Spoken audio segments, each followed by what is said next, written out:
L'histoire que vous allez entendre maintenant est basée sur des faits réels. Les noms des personnages ont été modifiés pour préserver leur identité. Dans l'histoire d'aujourd'hui, il y a 27 ans, il a sauvé et adopté 3 filles, et voici comment elles l'ont remercié des années plus tard.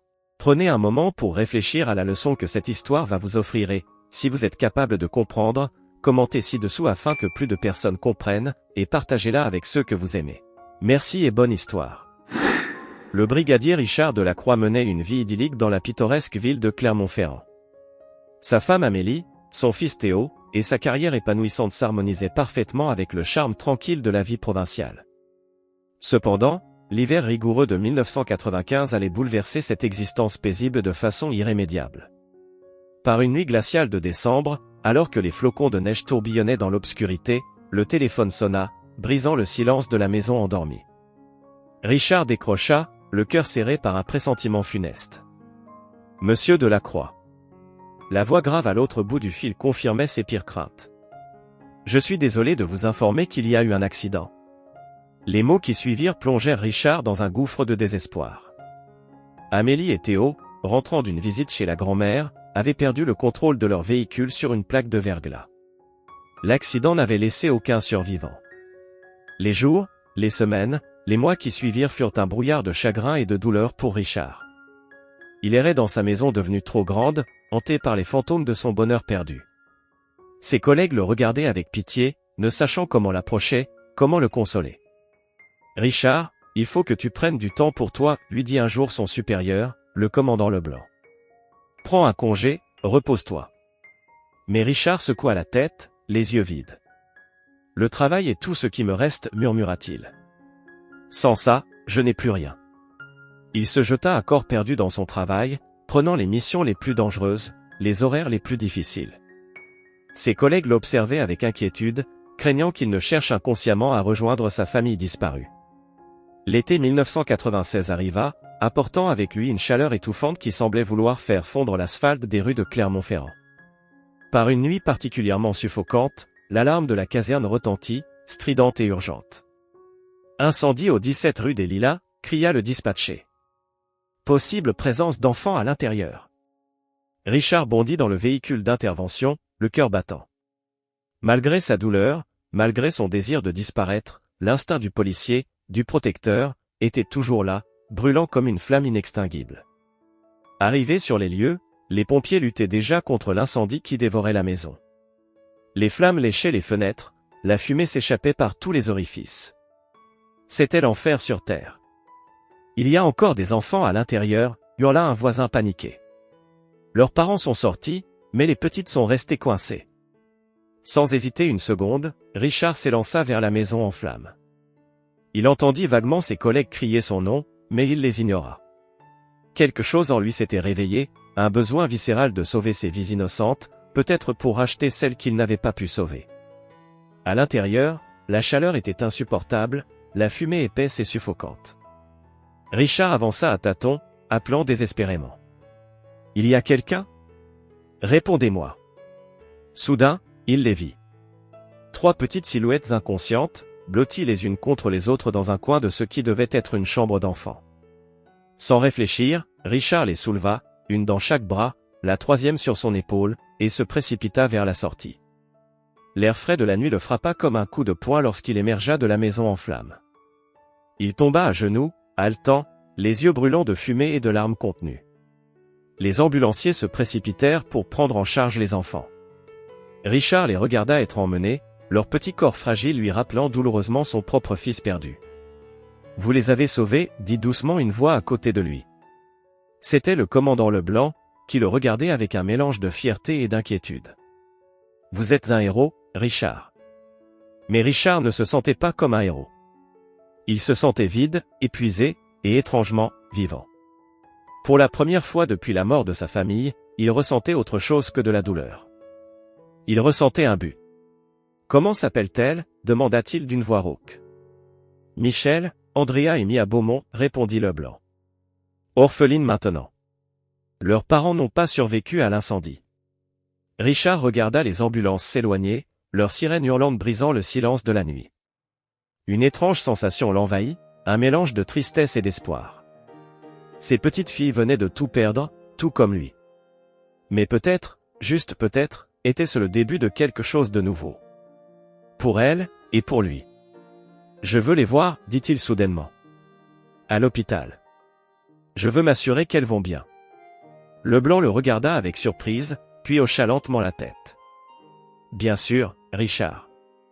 Je conduirai moi-même. Alors qu'il montait dans la voiture de police, Richard jeta un dernier regard à la maison en ruine. Les flammes avaient presque disparu maintenant, ne laissant que des cendres fumantes. Mais de ces cendres, peut-être qu'une nouvelle vie pourrait naître. Pour la première fois depuis longtemps, Richard Delacroix sentit une étincelle d'espoir s'allumer dans son cœur glacé. Les semaines qui suivirent l'incendie furent un tourbillon d'émotions pour Richard Delacroix. Il se rendait quotidiennement à l'hôpital pour voir Michel, Andrea et Mia Beaumont, les 3 petites filles qu'il avait arrachées aux flammes. Au début, ces visites étaient brèves et maladroites, mais peu à peu, une connexion inexplicable commença à se former entre lui et les enfants.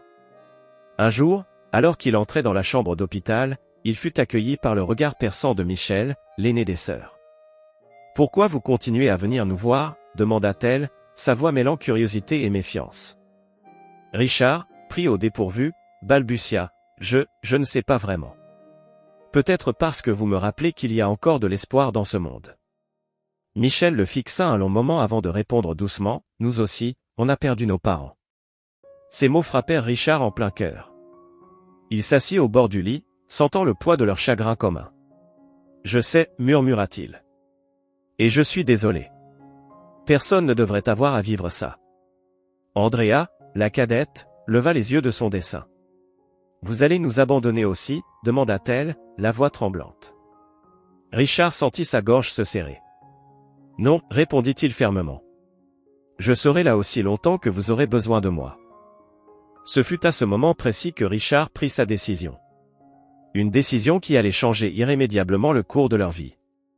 Les jours suivants furent un tourbillon de paperasserie, de réunions avec des assistants sociaux et des avocats. Richard se battait contre un système qui semblait déterminé à le décourager. « Monsieur Delacroix, lui dit un jour Madame Rousseau, l'assistante sociale en charge du dossier, vous devez comprendre que l'adoption n'est pas un processus simple. Surtout pour un homme célibataire qui vient de subir un traumatisme. » Richard serra les poings, luttant pour garder son calme. « Je sais que ce ne sera pas facile, répondit-il, mais ces enfants ont besoin d'un foyer stable, d'une famille. Je peux leur offrir ça. Êtes-vous sûr de ne pas simplement chercher à remplacer votre fils perdu ? Demanda Madame Rousseau, son ton doux mais ses mots acérés. La question frappa Richard comme une gifle. Il se leva brusquement, les yeux brillants de colère et de détermination. « Je ne cherche à remplacer personne, gronda-t-il. Michel, Andrea et Mia sont uniques. Elles méritent d'être aimées pour qui elles sont, pas pour qui elles pourraient remplacer. Et c'est exactement ce que je compte faire. » Madame Rousseau le regarda longuement avant de hocher la tête. « Très bien, monsieur Delacroix. Nous allons poursuivre le processus. » Les semaines se transformèrent en mois. Richard jonglait entre son travail, les visites à l'hôpital et les innombrables rendez-vous liés à l'adoption. Chaque jour apportait son lot de défis, mais aussi de petites victoires. Un soir, alors qu'il lisait une histoire à Mia, la plus jeune, celle-ci s'endormit paisiblement contre lui. Richard sentit son cœur se gonfler d'un amour qu'il croyait avoir perdu à jamais. « Vous feriez un bon père » murmura une infirmière en entrant dans la chambre. Richard sourit doucement, caressant les cheveux de Mia. « J'espère bien, répondit-il. J'espère vraiment. » Enfin, après ce qui sembla une éternité, le grand jour arriva. Richard se tenait devant le juge, les mains moites et le cœur battant. Michel, Andrea et Mia étaient assises à côté de lui, leurs petites mains serrées les unes dans les autres. « Monsieur Delacroix, commença le juge, après avoir examiné attentivement votre dossier, j'ai pris ma décision. » Le silence qui suivit sembla durer une éternité. Richard retint son souffle, sentant le poids du monde sur ses épaules. « J'approuve l'adoption, déclara finalement le juge. Félicitations, vous êtes officiellement le père de Michel, Andrea et Mia Delacroix. » La salle explosa en applaudissements. Richard, submergé par l'émotion, attira les filles dans une étreinte serrée. Des larmes coulaient librement sur son visage, mais pour la première fois depuis longtemps, c'étaient des larmes de joie. On est une famille maintenant, demanda timidement Andrea, les yeux brillants d'espoir. Richard hocha la tête, incapable de parler. Il les serra plus fort contre lui, sentant leur petit corps trembler d'émotion. Oui, murmura-t-il enfin. Nous sommes une famille. Pour toujours. Alors qu'il quittait le tribunal, main dans la main, Richard réalisa que ce n'étaient pas seulement les filles qu'il avait sauvées ce jour-là dans l'incendie. Elles l'avaient sauvé aussi. Elles lui avaient redonné un but, une raison de vivre, d'aimer à nouveau. Le chemin qui les attendait ne serait pas facile. Il y aurait des défis, des larmes, des moments de doute. Mais ils les affronteraient ensemble, en famille. Car c'est ce qu'ils étaient maintenant, une famille, forgée dans les flammes de la tragédie, mais plus forte que jamais. Alors qu'ils montaient dans la voiture, prêts à rentrer dans leur nouvelle maison, Richard jeta un dernier regard au palais de justice. C'était là que leur nouvelle vie commençait. Une vie pleine d'espoir, d'amour et de possibilités infinies. « Allons-y, dit-il doucement, démarrant la voiture. Rentrons à la maison. » Et ainsi, la famille de Lacroix entama le premier chapitre de leur nouvelle vie, unie par un lien plus fort que le sang, l'amour inconditionnel d'un père pour ses filles, et de 3 sœurs pour l'homme qui leur avait offert une seconde chance. L'euphorie de l'adoption laissa rapidement place à la réalité quotidienne pour la famille de Lacroix. Richard, habitué à la solitude et à la routine d'un policier célibataire, se retrouva soudainement plongé dans le tourbillon de la vie de père célibataire de 3 filles. Les premiers mois furent un véritable défi. Richard jonglait entre ses horaires de travail irréguliers et les besoins constants de ses filles. Les nuits étaient courtes, entrecoupées de cauchemars et de pleurs. Un soir, alors qu'il rentrait tard d'une patrouille particulièrement éprouvante, Richard trouva Michel, l'aînée, assise dans la cuisine, le visage sombre. « Qu'est-ce que tu fais debout à cette heure-ci » demanda-t-il, surpris. Michel leva vers lui des yeux remplis de larmes contenues. « Je ne peux pas dormir. J'ai peur que si je ferme les yeux, tout disparaisse à nouveau. » Richard sentit son cœur se serrer. Il s'assit à côté d'elle, posant doucement sa main sur son épaule. « Je comprends, dit-il doucement. Moi aussi, j'ai parfois cette peur. »« Comment tu fais pour continuer » murmura Michel. Richard réfléchit un moment avant de répondre. « Je me rappelle que même si j'ai perdu beaucoup, j'ai aussi gagné beaucoup. Vous 3, vous êtes ma force maintenant. » Michel se blottit contre lui, laissant enfin couler ses larmes. Ce fut la première d'innombrables nuits où Richard resta éveillé, consolant l'une ou l'autre de ses filles, partageant leurs chagrins et leurs peurs. Les défis ne se limitaient pas aux nuits difficiles. L'adaptation à l'école fut particulièrement ardue pour les filles. Andrea, d'ordinaire si joyeuse, devint renfermée et irritable. Un jour, Richard reçut un appel de l'école. Andrea s'était battue avec un camarade de classe. Lorsqu'il arriva pour la chercher, il la trouva recroquevillée sur une chaise dans le bureau du directeur, le visage fermé. « Que s'est-il passé » demanda-t-il doucement. Andrea explosa. « Il a dit que nous n'étions pas une vraie famille. Que tu n'étais pas notre vrai père. » Richard sentit une vague de colère monter en lui, mais il la réprima. Ce n'était pas le moment. Il s'agenouilla devant Andrea, prenant ses petites mains dans les siennes. « Écoute-moi bien, Andrea, dit-il fermement. Une famille, ce n'est pas seulement une question de sang. C'est une question d'amour, de soutien, d'être là les uns pour les autres. Et c'est exactement ce que nous sommes. » Les yeux d'Andrea s'emplirent de larmes. « Tu le penses vraiment ? » « De tout mon cœur, répondit Richard. Vous êtes mes filles, et je suis votre père. Rien ni personne ne pourra jamais changer ça. » Ces moments de connexion profonde alternaient avec des périodes de tension et de frustration. Richard, habitué à l'ordre et à la discipline de son métier, se heurtait souvent à la nature chaotique de la vie familiale.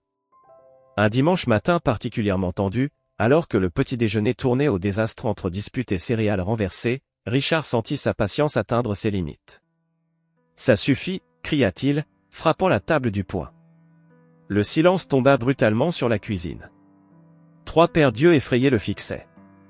Richard réalisa soudain son erreur. La peur qu'il lisait dans les yeux de ses filles lui brisa le cœur. Il prit une profonde inspiration, s'efforçant de se calmer. « Je suis désolé, dit-il doucement. Je n'aurais pas dû crier. C'est juste que, parfois, j'ai l'impression de ne pas savoir ce que je fais. » À sa grande surprise, ce fut Mia, la plus jeune et habituellement la plus silencieuse, qui parla. Nous non plus, on ne sait pas toujours ce qu'on fait, dit-elle timidement. Mais on essaie. Comme toi. Ces mots simples touchèrent Richard plus profondément qu'il ne l'aurait cru possible. Il attira ses 3 filles dans une étreinte maladroite mais sincère.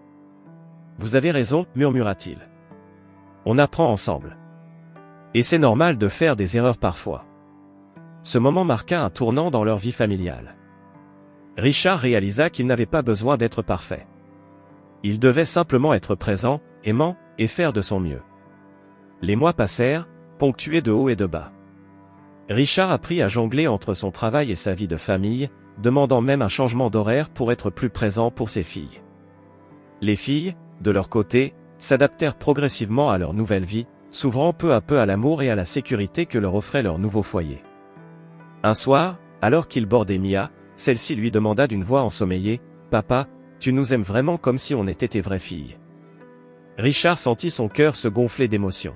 « Mia, ma chérie, répondit-il doucement, vous êtes mes vraies filles. Peut-être pas par le sang, mais par le cœur. Et c'est ça qui compte vraiment. » Mia sourit, ses yeux se fermant lentement. « Je t'aime, papa, murmura-t-elle avant de s'endormir. Richard resta un moment à la regarder dormir, submergé par une vague d'amour si intense qu'elle lui coupa le souffle. Il réalisa alors que malgré tous les défis, toutes les difficultés, il ne changerait sa vie pour rien au monde. Lentement, jour après jour, ils apprenaient à être une famille. Une famille peu conventionnelle, certes, forgée dans la douleur et les épreuves, mais une famille unie par un amour plus fort que toutes les adversités. Et c'était tout ce qui comptait. Les années passèrent, et avant que Richard ne s'en rende compte, ses petites filles étaient devenues des adolescentes. Cette nouvelle phase apporta avec elle une tempête d'émotions, de défis et de transformations qui mirent à l'épreuve les liens de la famille Delacroix comme jamais auparavant. Michel, l'aîné, désormais âgé de 16 ans, se retrouva à porter le poids de responsabilités bien au-delà de son âge. Brillante élève, elle s'efforçait de maintenir ses notes exceptionnelles tout en veillant sur ses sœurs cadettes. Son perfectionnisme et son sens du devoir la poussaient souvent à l'épuisement. Un soir, Richard la trouva endormie sur ses livres de cours, des cernes sombres sous les yeux. Lorsqu'il tenta de la réveiller doucement, elle sursauta, paniquée. « Mon devoir de physique » s'écria-t-elle, les yeux hagards. « Je dois le finir. »« Michel, » dit Richard d'une voix ferme mais douce, « il est 2 heures du matin. Tu as besoin de dormir. »« Tu ne comprends pas » explosa Michel, des larmes de frustration perlant au coin de ses yeux. « Je dois être parfaite. Je dois réussir. Je dois... » « Tu dois prendre soin de toi, interrompit Richard, posant ses mains sur les épaules tremblantes de sa fille. Tu n'as pas rapporté le monde sur tes épaules, ma chérie. Michel le regarda, ses yeux reflétant une vulnérabilité qu'elle cachait habituellement si bien. Mais si je ne le fais pas, qui le fera, murmura-t-elle. Richard sentit son cœur se serrer. Nous sommes une équipe, tu te souviens. Tu n'es pas seul dans cette bataille. Cette nuit-là marqua le début d'une conversation difficile mais nécessaire sur les attentes, la pression et l'importance de l'équilibre dans la vie. Andrea, 14 ans, traversait sa propre tempête. Autrefois joyeuse et extravertie, elle était devenue taciturne et rebelle. Sa quête d'identité la poussait à expérimenter différents styles, à remettre en question l'autorité, et parfois à se mettre en danger. Un samedi soir, alors que Richard rentrait d'une patrouille tardive, il trouva la maison vide. Paniqué, il appela ses filles. Michel et Mia étaient chez des amis, mais Andrea ne répondait pas. Ce n'est qu'à 3 heures du matin qu'elle rentra, l'haleine sentant l'alcool et les yeux rouges. « Où étais-tu » demanda Richard, partagé entre la colère et le soulagement. « Ça ne te regarde pas » cracha Andrea. « Tu n'es même pas mon vrai père. » Ces mots frappèrent Richard comme un coup de poing. Il dut prendre plusieurs inspirations profondes avant de pouvoir parler. Andrea, dit-il finalement, sa voix tremblante d'émotion contenue, je sais que tu traverses une période difficile. Je sais que tu cherches qui tu es. Mais s'il te plaît, n'oublie jamais que je t'aime. Que tu sois ma fille biologique ou non, tu es ma fille dans mon cœur. Et rien ne changera jamais ça. Andrea le fixa un long moment, ses yeux se remplissant lentement de larmes. Puis, sans un mot, elle se jeta dans ses bras, sanglotant contre sa poitrine. Ce moment marqua un tournant dans leur relation, ouvrant la voie à une communication plus honnête et plus profonde. Mia, la Benjamine de 12 ans, luttait avec ses propres démons. Toujours la plus calme et la plus réservée, elle commença à souffrir d'anxiété et de crises de panique. Les souvenirs de l'incendie qui avait coûté la vie à ses parents biologiques revenaient la hanter, amplifiés par les changements hormonaux de la puberté. Une nuit, Richard fut réveillé par des cris déchirants. Il se précipita dans la chambre de Mia pour la trouver recroquevillée dans un coin, tremblante et en larmes. « Les flammes, murmurait-elle, les yeux écarquillés de terreur. Elles reviennent me chercher. » Richard s'agenouilla à côté d'elle, la prenant doucement dans ses bras. « Tu es en sécurité, ma chérie, murmura-t-il. Je suis là. Les flammes ne peuvent pas t'atteindre ici. » Il passa le reste de la nuit à la bercer, lui racontant des histoires de bravoure et de résilience, lui rappelant sa propre force. Ces années d'adolescence mirent à rude épreuve la famille Delacroix. Richard se retrouva souvent dépassé, jonglant entre les crises d'identité d'Andrea, l'anxiété de Mia et le perfectionnisme de Michel. Il y eut des cris, des portes claquées, des mots durs prononcés dans la colère. Mais il y eut aussi des moments de grâce. Des soirées passées à rire devant un film, blottis les uns contre les autres sur le canapé. Des conversations profondes autour de la table du dîner, où chacun partageait ses peurs et ses espoirs. Des câlins spontanés, des « je t'aime » murmurés dans l'obscurité. Un soir, alors que la tempête semblait s'être momentanément calmée, Richard rassembla ses filles dans le salon. « Je sais que ces derniers temps n'ont pas été faciles, commença-t-il. Pour aucun d'entre nous. Mais je veux que vous sachiez quelque chose. Peu importe ce qui arrive, peu importe les difficultés que nous traversons, nous sommes une famille. Et les familles, ça reste soudé. » Michel, Andrea et Mia le regardèrent, leurs yeux brillants d'émotion. « On t'aime, papa, » dit doucement Michel, parlant pour elles trois. Richard sentit son cœur se gonfler d'amour et de fierté. Oui, l'adolescence était un défi de taille. Mais ensemble, ils le surmonteraient. Car c'est ce que font les familles. Elles traversent les tempêtes, main dans la main, plus fortes à chaque épreuve surmontée. Les années tumultueuses de l'adolescence laissèrent place à l'aube de l'âge adulte pour les filles Delacroix. Richard observait avec un mélange de fierté et d'appréhension ses filles devenir des femmes accomplies, chacune suivant sa propre voie, portant en elles les valeurs qu'il s'était efforcé de leur inculquer. Michel, désormais âgé de 25 ans, avait canalisé son perfectionnisme et son sens aigu de la justice dans des études de droit. Fraîchement diplômée de la prestigieuse université de la Sorbonne, elle entamait sa carrière d'avocate avec une détermination farouche. Un soir, alors qu'elle travaillait tard sur un dossier particulièrement difficile, Richard vint lui apporter une tasse de café. « Tu devrais te reposer, ma chérie, » dit-il doucement. Michel leva les yeux de ses documents, son visage trahissant sa fatigue. « Je ne peux pas, papa. Cette affaire, c'est tellement injuste. Je dois faire quelque chose. » Richard s'assit à côté d'elle, étudiant le dossier par-dessus son épaule. C'était l'histoire d'une famille immigrée menacée d'expulsion. Il reconnut dans les yeux de sa fille la même flamme qui l'avait poussé, des années auparavant, à entrer dans une maison en feu pour sauver 3 petites filles. « Tu sais, » dit-il lentement, « quand je t'ai sauvé ce jour-là, je ne savais pas si j'en étais capable. Mais j'ai fait de mon mieux, avec les moyens que j'avais. » Michel le regarda, ses yeux s'emplissant de larmes. « Et si mon mieux n'est pas suffisant ?» Richard prit sa main dans la sienne. « Ton mieux sera toujours suffisant, Michel. Parce que tu le fais avec tout ton cœur. » Ces mots semblèrent redonner courage à Michel. Elle se remit au travail avec une énergie renouvelée, déterminée à faire une différence dans la vie de cette famille, comme son père avait fait une différence dans la sienne. Andrea, 23 ans, avait canalisé sa nature rebelle et passionnée dans des études de médecine. Son désir d'aider les autres, né des années passées à voir son père servir et protéger, l'avait poussée vers cette voie exigeante. Un jour, alors qu'elle effectuait son internat aux urgences, elle fut confrontée à un cas difficile, un jeune homme, victime d'une overdose. Malgré tous ses efforts, elle ne put le sauver. Bouleversée, elle appela son père en larmes. « Je n'y arrive pas, papa, » sanglota-t-elle au téléphone. « Comment fais-tu pour supporter ça? Voir des gens souffrir, mourir. » Richard sentit son cœur se serrer.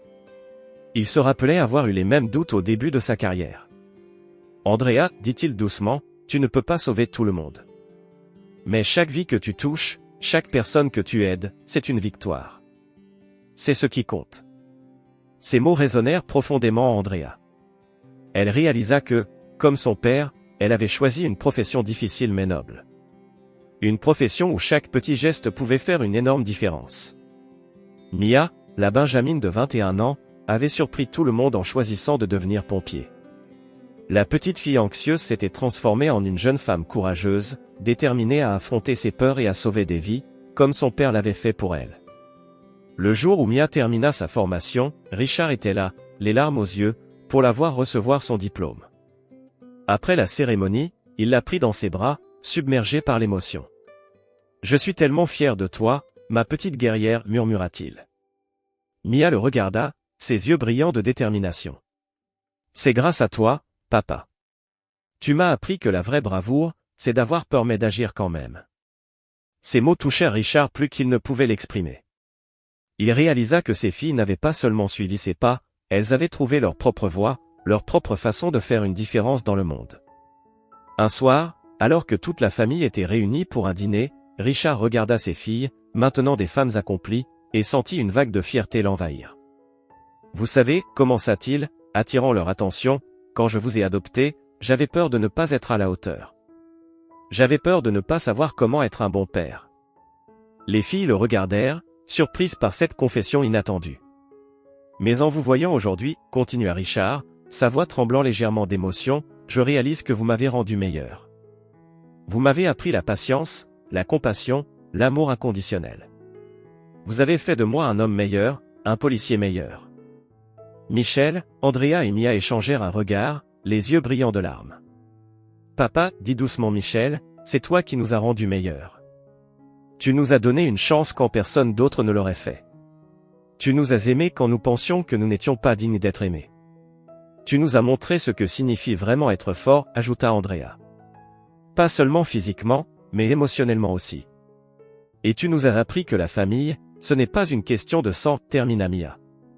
C'est une question d'amour, de sacrifice et de soutien inconditionnel. Richard regarda ses filles, submergé par l'amour qu'il ressentait pour elles. Il réalisa que leur parcours, depuis cette nuit fatidique où il les avait sauvées des flammes jusqu'à ce moment présent, avait été bien plus qu'une simple adoption. C'était une histoire de rédemption mutuelle, de guérison et de croissance. Ensemble, ils avaient surmonté la tragédie, la perte, les défis de l'adolescence et les incertitudes de l'âge adulte.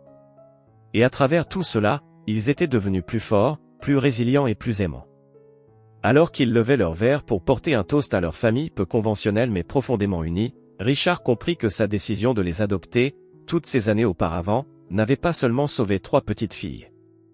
Elle l'avait sauvé lui aussi, lui donnant une nouvelle raison de vivre, d'aimer et de croire en un avenir meilleur. Et tandis que la soirée se poursuivait, remplie de rires, de souvenirs partagés et de projets d'avenir, Richard sut avec certitude que quoi que l'avenir leur réserve, ils l'affronteraient ensemble, comme la famille forte et unie qu'ils étaient devenus. La vie semblait enfin avoir trouvé son rythme pour la famille de la Croix. Richard, maintenant à l'aube de la soixantaine, envisageait une retraite paisible, fier de voir ses filles s'épanouir dans leurs carrières respectives. Cependant, le destin avait d'autres plans, prêts à mettre à l'épreuve les liens qu'ils avaient forgés au fil des années. Tout commença par une visite de routine chez le médecin. Richard, toujours en forme malgré les années, n'y attacha pas grande importance. Mais lorsque le docteur Leblanc le rappela quelques jours plus tard, sa voix trahissait une inquiétude qui glaça le sang de Richard. « Monsieur Delacroix, » dit le médecin, « j'ai bien peur que nous ayons détecté quelque chose d'inquiétant lors de vos examens. Nous devons faire des tests supplémentaires immédiatement. » Les semaines qui suivirent furent un tourbillon de rendez-vous médicaux, d'examens et d'attentes angoissantes. Finalement, le diagnostic tomba comme un coup près, cancer, stade avancé, pronostic incertain. Richard, habitué à être le roc de la famille, se sentit soudain vulnérable et effrayé. Comment annoncer cela à ses filles? Comment affronter cette bataille alors qu'il avait toujours été celui qui protégeait les autres? Le soir où il rassembla Michel, Andrea et Mia pour leur annoncer la nouvelle fut l'un des plus difficiles de sa vie. « Mais chérie, » commença-t-il, sa voix tremblante malgré ses efforts pour rester fort, « j'ai quelque chose à vous dire. » Les réactions de ses filles furent aussi variées qu'intenses. Michel, toujours pragmatique, bombarda immédiatement Richard de questions sur les traitements possibles. Andrea, submergée par l'émotion, éclata en sanglots. Mia, quant à elle, resta silencieuse, son visage pâle trahissant le choc qu'elle ressentait. « On ne va pas te perdre, papa, déclara finalement Mia, brisant son silence avec une détermination farouche. On a déjà trop perdu. On va se battre, tous ensemble. Ces mots marquèrent le début d'une bataille acharnée contre la maladie. Chacune des filles mit à profit ses compétences uniques pour soutenir leur père. Michel, avec son expertise juridique, plongea dans les méandres des assurances santé et des droits des patients. Elle passa des nuits entières à étudier des documents, à négocier avec les compagnies d'assurance, déterminée à ce que son père reçoive les meilleurs soins possibles. « Je ne laisserai pas la bureaucratie nous priver de toi, papa, dit-elle un jour, les yeux rougis par le manque de sommeil mais brillants de détermination. Andrea, forte de sa formation médicale, coordonna les soins de Richard. Elle consulta des spécialistes, rechercha des traitements innovants et veilla à ce que son père reçoive une prise en charge optimale. « On va trouver une solution, répétait-elle souvent, autant pour se convaincre elle-même que les autres. La médecine fait des progrès chaque jour. » Mia, quant à elle, devint le soutien émotionnel indéfectible de la famille. Elle passait des heures au chevet de Richard, lui racontant des histoires, le faisant rire, lui rappelant toutes les raisons qu'il avait de se battre. « Tu te souviens quand tu nous as sauvés de cet incendie ?» lui dit-elle un jour, alors qu'il semblait particulièrement abattu. « Tu étais notre héros ce jour-là. Maintenant, c'est à notre tour d'être tes héroïnes. » Les mois qui suivirent furent une montagne russe émotionnelle. Il y eut des moments de désespoir profond, lorsque les traitements semblaient inefficaces et que la douleur devenait insupportable. Il y eut aussi des moments d'espoir, lorsque les résultats d'examen montraient des signes d'amélioration. À travers tout cela, la famille Delacroix resta soudée. Les filles se relayaient pour prendre soin de leur père, jonglant entre leurs carrières exigeantes et leurs responsabilités familiales. Richard, malgré sa faiblesse physique, puisait dans leur amour une force qu'ils ne se connaissaient pas. Un jour, alors qu'il était particulièrement faible après une séance de chimiothérapie, Richard rassembla ses dernières forces pour parler à ses filles. « Mes amours, murmura-t-il, je veux que vous sachiez quelque chose. Peu importe ce qui arrive, vous êtes la meilleure chose qui me soit jamais arrivée. Vous m'avez sauvé, dans tous les sens du terme. » Les filles, les larmes aux yeux, se serrèrent autour de lui dans une étreinte collective. « Et tu nous as sauvés aussi, papa, répondit Michel. Tu nous as donné une famille quand nous n'en avions plus. Tu nous as appris la force, l'amour inconditionnel, ajouta Andrea. Et maintenant, c'est à notre tour de te montrer tout ce que tu nous as appris, termina Mia. Contre toute attente, leurs efforts commencèrent à porter leurs fruits. Lentement mais sûrement, l'état de Richard s'améliora. Les médecins parlèrent de rémission, un mot qui semblait presque miraculeux après des mois de lutte acharnée. Le jour où Richard reçut officiellement son diagnostic de rémission fut un moment de joie indescriptible pour la famille Delacroix. Réunis dans la chambre d'hôpital, ils pleurèrent, rirent et s'étreignirent, submergés par l'émotion. « Vous voyez, dit Richard, sa voix faible mais empreinte de fierté, ensemble, nous sommes invincibles. » Cette épreuve, aussi difficile qu'elle ait été, avait renforcé les liens déjà solides de la famille Delacroix. Elle leur avait rappelé la fragilité de la vie, mais aussi la force incroyable de l'amour familial. Alors qu'il quittait l'hôpital ce jour-là, Richard appuyait sur ses filles, il savait qu'ils pouvaient affronter n'importe quel défi tant qu'ils restaient unis. Leur histoire, qui avait commencé dans les flammes d'un incendie toutes ces années auparavant, continuait d'être une histoire de résilience, d'amour et de force inébranlable. Et tandis qu'ils rentraient chez eux, prêts à commencer un nouveau chapitre de leur vie, ils savaient une chose avec certitude, quoi que l'avenir leur réserve, ils l'affronteraient ensemble, comme la famille forte et unie qu'ils étaient devenus.